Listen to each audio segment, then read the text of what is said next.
morning and welcome to day 17 of 100 Days of Sewing. My name is Catherine Wilson from Queenie Quilts and I'm here to step you through the next set of instructions for the Star Baby quilt. So yesterday, if you joined us, we made these diamonds. We made 8 of them. And today we're going to take these diamonds and assemble them into a quilt. So it's a pretty straightforward process at this point. This section goes onto this section. And once those are assembled, this piece goes on top. We then put this section of the border on. And once that entire segment is done, we'll do the exact opposite. So the mirror image of it to this side. Okay. I actually will go do all 4 of them at one time. So I'll go do all 4 of these, then put all 4 of these on, and then all 4 of those on. And then do the same thing for this side. Once we're at that point, and you have your 8 isosceles triangles. Are those isosceles triangles? Unequal triangles? Is that the right word? I think that's the right word. Anyway, once you have that, you put them together. Ensure you put the right one on the right and the left one on the left. And sew this seam down the middle.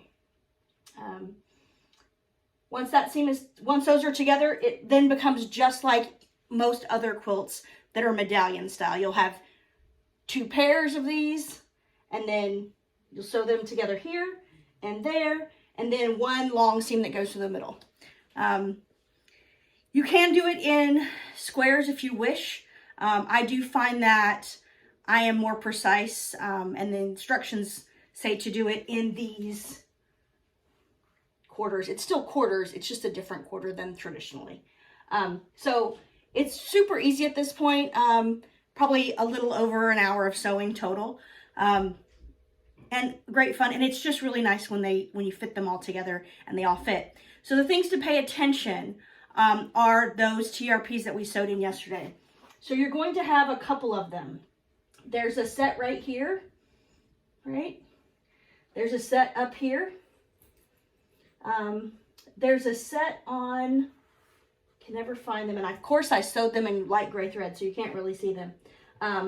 There's a set that makes sure that you put these together on this long seam, and there's a set that sew these diamonds together so that everything lines up correctly.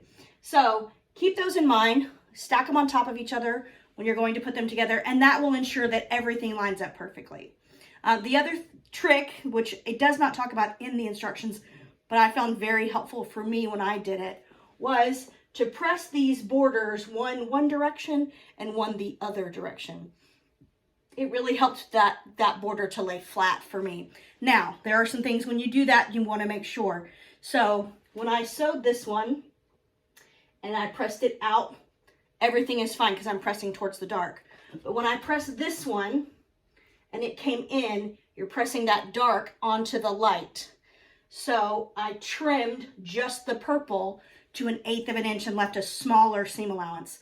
That made sure that I didn't have any shadow because I had a double white before you saw the purple.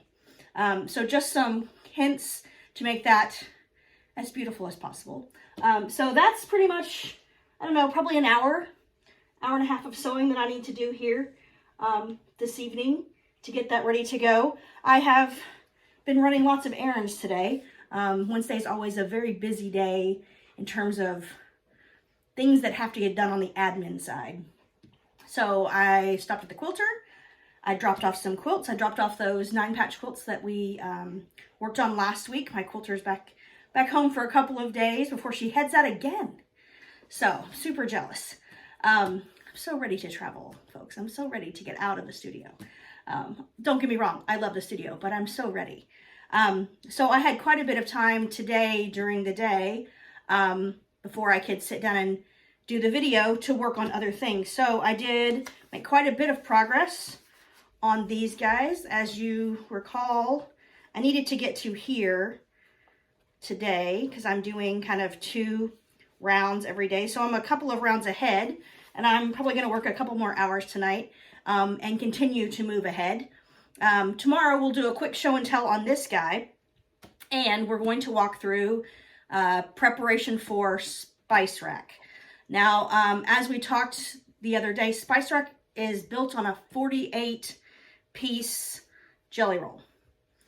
So one of the ones from Timeless that are set up in Judy's colorways. The original one that one was done with, I think, is Cobblestone. I'm not 100% sure. And we are using a Hoffman jelly roll, Bally Pop, whatever you want to call it, that only has 40 pieces. So I do have to go stash diving tonight.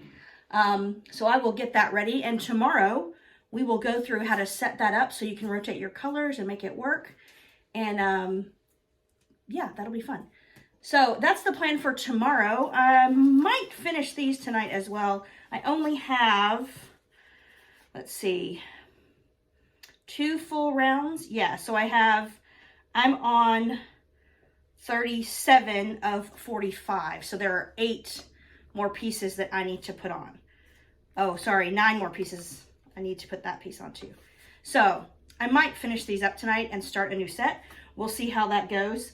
I have pledged to cook some dinner and watch a bit of a movie. But I think there'll be time. So I will see you guys tomorrow. Have a great night, and I'll see you back here for day 18.